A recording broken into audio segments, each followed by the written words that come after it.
نحمدہ ونصلی علی رسولہ الکریم اما بعد فاعوذ باللہ من الشیطان الرجیم بسم اللہ الرحمن الرحیم۔ حاضرین و ناظرین، اللہ تعالیٰ نے انسان کو بے شمار نعمتوں سے نوازا ہے، اور ان نعمتوں میں سے ایک اور بہت بڑی اور عظیم نعمت کان ہیں۔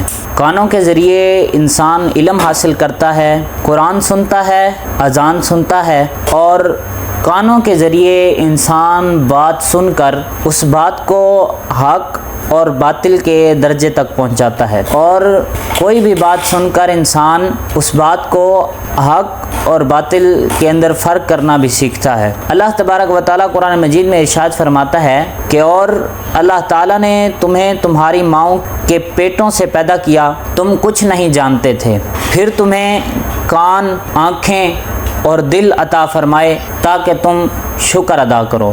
اور کان کیا اہمیت رکھتا ہے انسانی جسم کے اندر؟ تو اگر انسان کی بینائی چلی جائے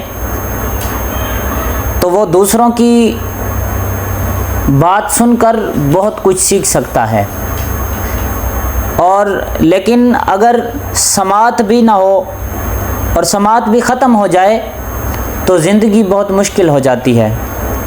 اسی لیے کان اللہ تعالیٰ کی بہت بڑی نعمت ہے، اور قرآن مجید میں کئی مقامات پر سامعہ یعنی سننے کا ذکر آیا ہے، جو اس نعمت کی عظمت کو ظاہر کرتا ہے۔ کان کا، اور جو اللہ تعالیٰ نے یہ نعمت انسان کو عطا فرمائی ہے کان کی، تو اس کان کو استعمال کرنے کے، درست استعمال کرنے کے بھی کچھ طریقہ کار ہیں، کہ سب سے پہلے کہ اپنے کان کو صحیح استعمال یہ ہے کہ ہم قرآن سے اچھی باتیں سنیں اور قرآن پاک سنیں اپنے کان سے، کیونکہ اللہ تبارک و تعالیٰ قرآن مجید میں ارشاد فرماتا ہے اور جب قرآن پڑھا جائے تو اسے غور سے سنو اور خاموش رہو تاکہ تم پر رحم کیا جائے۔ اور کانوں سے اذان سنیں، اذان سن کر اذان کا جواب دیں، کیونکہ اذان اللہ تعالیٰ کی طرف سے بلانے والی آواز ہے، اور مومن کے کانوں کا حق یہ ہے کہ وہ اذان کو غور سے سنیں اور اس کا جواب دیں، اور اپنے کانوں سے علم دین سیکھیں، اچھی باتیں سیکھیں، دین کی باتیں سنیں۔ نبی پاک صلی اللہ علیہ وسلم نے فرمایا کہ جس کے ساتھ اللہ تعالیٰ بھلائی کا ارادہ کرتا ہے اسے دین کی سمجھ بوجھ عطا کرتا ہے۔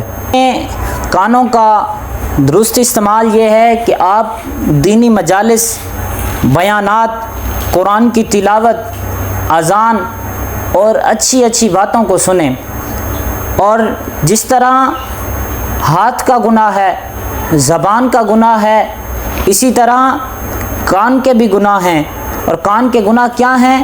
غیبت سننا، غیبت جو کہ بہت بڑا گناہ ہے، غیبت کرنا بہت بڑا گناہ ہے، اور بلا ضرورت غیبت سننا بھی گناہ میں شریک ہونا ہے۔ اور جھوٹ اور بہتان سننا، کوئی شخص کسی کے بارے میں جھوٹ بول رہا ہے، جھوٹی باتیں کر رہا ہے، افواہیں پھیلا رہا ہے، بہتان لگا رہا ہے، تو یہ بھی مومن کی شان نہیں کہ وہ اپنی کانوں سے اس طرح کی باتیں سنیں۔ اور گانے بجانا، فحش گفتگو سننا، ایسی باتیں دل کو غفلت میں ڈال دیتی ہیں اور اللہ تعالیٰ کی یاد سے دور کر دیتی ہیں۔ قیامت کے دن کانوں سے بھی سوال کیا جائے گا۔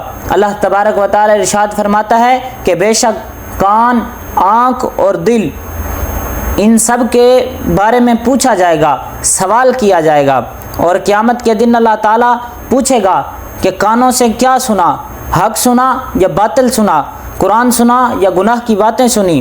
نیک لوگوں کی پہچان ہے کہ نیک لوگ ہمیشہ اچھی نصیحت سنتے ہیں اور اس پر عمل کرتے ہیں۔ اللہ تبارک و تعالیٰ قرآن مجید میں ارشاد فرماتا ہے، میرے بندوں کو خوشخبری دے دو جو بات کو غور سے سنتے ہیں پھر اس کے بہتر پہلو کی پیروی کرتے ہیں۔ اور سامعین عزیز شام، ہمیں چاہیے کہ ہم کانوں کا اللہ تعالیٰ کی دی ہوئی نعمتوں کا شکر ادا کریں۔ اور کانوں کا شکر ادا کیسے کر سکتے ہیں؟ ہم قرآن مجید کی تلاوت سنیں، ہم اذان کا احترام کریں، اذان سنیں، اذان کا جواب دیں اور دینی بیانات سنیں، نعتیں سنیں، والدین اور بزرگوں کی اچھی اچھی نصیحتیں سنیں، غیبت، جھوٹ اور فحش باتوں سے کانوں کو بچائیں اور اللہ تعالیٰ کے ذکر کی محفلوں میں شرکت کریں۔ سامعین زید شام، اللہ تعالیٰ نے ہمیں کان اس لیے نہیں دیے کہ ہم ہر بری اچھی بات سنیں، بلکہ اس لیے دیے ہیں کہ حق کو سنیں اور قبول کریں اور اس پر عمل کریں۔ جس نے اپنے کانوں کو نیکی کے لیے استعمال کیا وہ کامیاب ہو گیا، اور جس نے انہیں گناہوں میں لگا دیا وہ خسارے میں ہے۔ سامعین عزیز شام، اللہ تبارک و تعالیٰ کی بارگاہ میں دعا ہے، اللہ تبارک و تعالیٰ ہمارے کانوں کو قرآن پاک سننے والا بنا دے۔ اللہ تبارک و تعالیٰ ہمیں غیبت، جھوٹ، بہتان اور گناہوں کی باتوں سے بچنے کی توفیق عطا فرمائے۔ وما علینا الا البلاغ۔